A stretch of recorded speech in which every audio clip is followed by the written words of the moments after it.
Baik, bismillahirrahmanirrahim. Assalamualaikum warahmatullahi wabarakatuh. Waalaikumsalam warahmatullahi wabarakatuh. Alhamdulillah, wassalatu wassalamu ala rasulillah wa ala alihi wa ashabihi wa man tabi'ahum bi ihsanin ila yaumiddin wa ba'd. Alhamdulillah, syukur Allah subhanahu wa ta'ala yang telah memberikan kepada kita kenikmatan iman, Islam dan juga ihsan. Dengan salawat dan salam sama-sama kita panjatkan kepada junjungan alam Habibana wa nabiyana wa sayyidana wa maulana Muhammadin sallallahu alaihi wasallam, kepada sulahul baitnya, para sahabatnya, serta orang-orang yang senantiasa mengikuti jejak sunnahnya hingga akhir zaman. Saya hari ini bersama dengan Ustadz muda, ya, yaitu Ustadz Soleh Abdul Kudus. Kita sapa beliau dulu. Assalamualaikum. Waalaikumsalam. Gimana Pak Ustadz kabarnya? Alhamdulillah. Masya Allah. Kita ngobrol-ngobrol nih Pak Ustadz nih. Mungkin suaranya agak kenceng dikit nih ya. Baik Ustadz, saya mau tanya tentang mungkin sebagai ya dai, kemudian juga Ustadz ya muda ya. Nah, kemudian melihat dari fenomena nih masyarakat kita, baik itu generasi muda ataupun generasi tua umat Islam nih, kira-kira bagaimana analisisnya lah, bahasa akademiknya itu melihat fenomena masyarakat kita sekarang ini. Silakan Ustaz. Bismillahirrahmanirrahim. Assalamualaikum warahmatullahi wabarakatuh. Waalaikumsalam warahmatullahi wabarakatuh. Alhamdulillah wassalatu wassalamu ala Rasulillah wala haula wala quwwata illa billah. Rabbi shrah li sadri wa yassir li amri wa hlul 'uqdatam min lisani yafqahu qawli. Baik, alhamdulillah para dokter, kalau secara garis besar ya bisa kita sebut istilahnya di zaman sekarang ini yang semua serba teknologi ya, betul. Dunia digitalisasi luar biasa.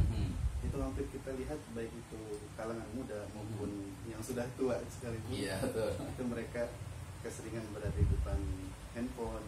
Betul. Sehingga kalau kita lihat secara garis besar itu memang adab dan akhlak yang agak kurang ya. Jadi adab dan akhlaknya ya agak kurang ya. Apa yang mereka tonton, apa yang mereka lihat, sementara keimanan itu terus terkikis. Terkikis ya, betul. Jadi, berarti ini itu, betul. Yes. Nah, jadi ini Pak Ustadz ya, jadi karena mungkin keseringan di depan gadget gitu ya, kemudian akhirnya adab dan akhlaknya itu dia mengalami reduksi ya, pengurangan. Nah itu sebenarnya juga memang karena tadi sebabnya itu karena memang keyakinannya ya, keyakinan atau tauhidnya akhirnya juga terkikis. Nah kira-kira gimana nih Ustadz, apa namanya, untuk ya tadi seperti apa sih pentingnya keyakinan, keimanan atau mungkin juga tauhid ya, dan juga nanti adab dengan akhlak di era sekarang ini nih. Silakan. Baik, ini pun yang menjadi beda para Jadi kalau kita perhatikan di zaman Rasulullah SAW, para sahabat itu mendidik tauhid itu tidak dengan diktat semata ya istilahnya, tapi justru lebih kepada praktek seperti itu. Dengan praktek ya. Betul. Jadi kalau cuma sekedar pembelajaran tapi tidak diamalkan, jadi ya percuma. Iya betul, jadi belajar ya. Lihat ketika Rasulullah SAW itu di suatu malam bersama para sahabat melihat ada rembulan. Betul. Di situ para sahabat fokus, kemudian diberikan nasihat, itu kan sampai masuk ke dalam jiwa mereka. Jadi kita butuh pendidikan itu sekarang seperti itu. Jadi bukan yang cuma sekedar teori istilahnya, tapi tidak diamalkan dan sebagainya. Oke, jadi lebih kepada dalam proses pembelajarannya ya, kepada praktek, kemudian juga teladan dan juga tadi melihat fenomena alam ya, melihat fenomena alam. Mungkin juga menarik ya ketika misalnya kan di zaman beliau itu ketika terjadi misalnya gerhana gitu kan ya. Nah, jadi gerhana ternyata ya gerhana itu bukan karena sebab kematian seseorang gitu kan ya. Oke, nah kemudian tadi kan tentang ini ya, urgensi pentingnya ya. Nah berikutnya nih, kira-kira kalau di zaman Nabi beliau seperti itu dengan para sahabatnya, kalau dengan sekarang kira-kira apakah sama atau mungkin ada beberapa perubahan nih melihat masyarakat kita yang berbeda nih? Tentu perubahan banyak ya, iring waktu yang terus betul. Perkembangan zaman ini. Tapi tadi kalau kita sebagai seorang dai, dan tentu kita siapapun kita adalah seorang dai ya, betul. Kita dosen, mau kita guru, bahkan kita seorang penjual pun hakikatnya kita adalah dai. Iya, dai juga ya, betul. Punya kafe misalkan, betul. Kita mengajarkan pendidikan Islam di dalam kafe, betul. Kafe nggak boleh makan sambil berdiri. Iya, benar. Kafe bismillah gitu ya. Itu kan kita mendakwahi manusia. Betul.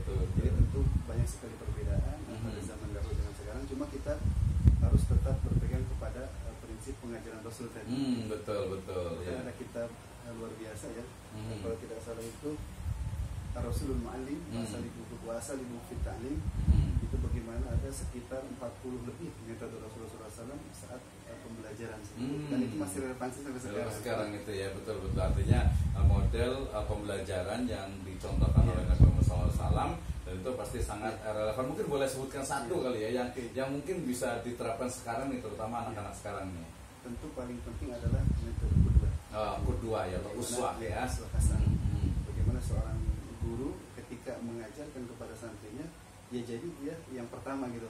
Betul. Kalau gurunya pengen santrinya beradab, dia beradab terlebih dahulu. Ingin santrinya rajin, maka dia lebih rajin. Iya, betul. Ingin santrinya bersih dalam keseharian, dia lebih bersih lagi. Jadi kedua memang metode paling luar biasa. Oke, ya jadi kudra ya pasti ya, memang itu kan lapatkan Nabi Rasulullah uswatun hasanah ya. Betul sekali. Ini juga memang biasanya ada sedikit miris ya di tengah masyarakat, kadang gurunya, kadang ustadznya, kadang ini itu memang mungkin masih ya, mungkin ada beberapa lah ya oknum yang belum sesuai ya. Nah, tadi dari sisi prinsip-prinsipnya itu tidak berubah, tapi kemudian mungkin memang ada beberapa yang berubah melihat dari sisi masyarakatnya, terutama tadi kalau lihat dari sisi gadgetnya ya. Oke. Yang terakhir Pak Ustadz nih terkait dengan apa tadi, berarti kalau bisa saya simpulkan sebenarnya lebih kepada memang penguatan dari keyakinan ya. Tauhid itu harus betul-betul ditekankan kepada ya generasi kita, anak muda kita. Nah, terakhir kira bagaimana nih istilahnya itu pesan untuk para guru, para orang tua ya, dan juga masyarakat secara umum mengenai pentingnya tauhid ini. Silakan. Ya, baik. Itu terkait ahamiyat tauhid atau betul. Tauhid, itu banyak sekali ya kalau kita cari, baik itu dalam Al-Quran maupun hadis Nabi SAW. Dan paling penting adalah ketika seorang pendidik ataupun dai atau mursyid, banyak sekali ini hobi dan sebagainya, itu membiasakan dalam kesehariannya untuk terus beribadah.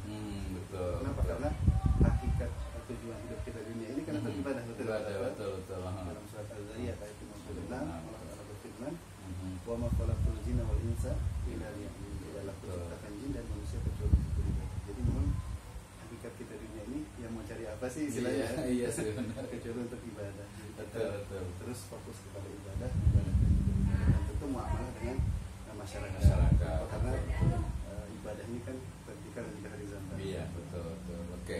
Ya, demikian ya. Masya Allah luar biasa sekali dengan Ustaz Soleh Abdul Qudus. Mudah-mudahan bermanfaat. Assalamualaikum warahmatullahi wabarakatuh.